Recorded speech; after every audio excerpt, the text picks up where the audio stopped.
পৃথিবীতে ইসরায়েলের একটা মানচিত্র থাকলেও পৃথিবী থেকে আসলে ইসরায়েল শক্তিধর রাষ্ট্র হিসেবে বিলং করে কিনা।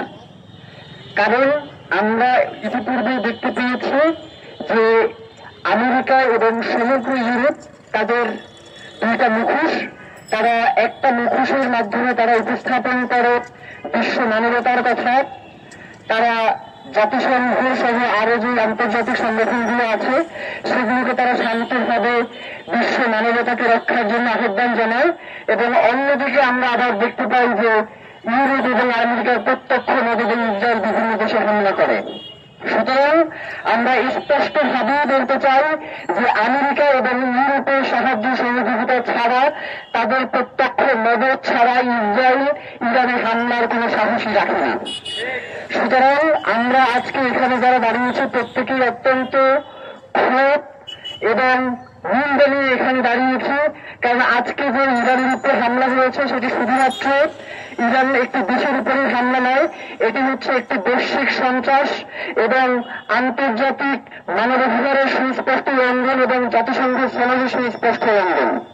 আমরা ইসরায়েলের পক্ষ থেকে আমাদেরকে বলা হয় যে তারা আত্মরক্ষামূলক এই আক্রমণগুলোকে পরিচালনা করে। আমরা তাদের কাছে প্রশ্ন রাখতে চাই যে কোনো একটা দেশের অভ্যন্তরে ঢুকে সেই দেশের নিরীহ মানুষদেরকে হত্যা করা কি আপনার আত্মরক্ষা কিনা? সুতরাং যারা এই ধরনের বাণী আমাদের সামনে উপস্থাপন করে, যারা এই ধরনের শান্তি চুক্তি মানে ছলচাতুরি করে, এবং পরিপ্রেক্ষিতে আমরা দেখতে পাই যে গাজা উপত্যকা তারা দখল করে ফেলে, তারা গোলান মালভূমি দখল করে ফেলে, তারা পশ্চিম তীর দখল করে ফেলে, তারা ফিলিস্তিনকে তাদের কবজায় নিয়ে যেতে চায়। একটা স্বাধীন সার্বভৌম রাষ্ট্রের যদি নিজস্ব নিরাপত্তা নিশ্চিত করার যদি কোন সক্ষমতা না থাকে, যদি আন্তর্জাতিক বিশ্ব তাদেরকে সেই সুযোগ না দিতে চায়, তাহলে সেই ক্ষেত্রে বর্তমান বিশ্বে যারা আছেন তারা কি পদক্ষেপ নেবেন সেটা আসলে বলার অবকাশ রাখে। আজকে সৌদি আরব সহ যারা পেট্রো ডলার খেয়ে চুপ করে বসে আছেন, আপনাদেরকে একটা কথা জানিয়ে দিতে চাই যে ইসরায়েলের কিন্তু ইরানের সাথে খুব ভালো সম্পর্ক ছিল। আপনারা সকলেই সেটা জানেন। আজকে ইসরায়েল ইরান আক্রমণ করেছে, আপনারা চুপ করে বসে আছেন। এমন দিন আসতে পারে যেই দিন ইসরায়েল আপনার দেশে আক্রমণ করবে, সেই দিন এমন কোন মুসলিম বিশ্ব বেঁচেই থাকবে না যে আপনাকে সাহায্য করবে, আপনার পক্ষে কথা বলবে।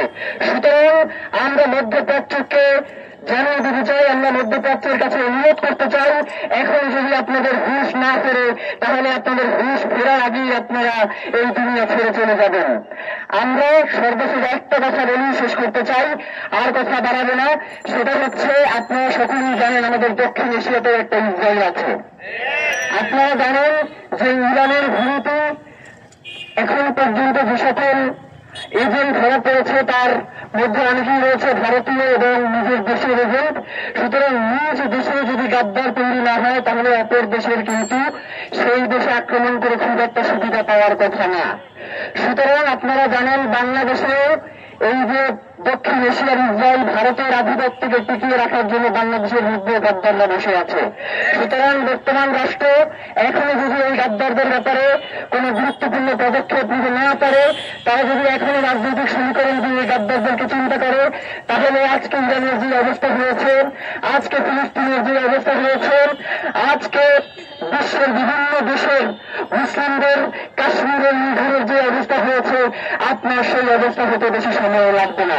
সুতরাং এখনো সময় আছে, আপনি সামরিক দিক থেকে নিজেকে শক্তিশালী করুন। আপনি বিভিন্ন দেশের সাথে সামরিক বিশ্লেষকদের সাথে কথা বলে নিজ দেশের সামরিক সক্ষমতা কিভাবে বাড়ানো যায় সেই চেষ্টা করুন।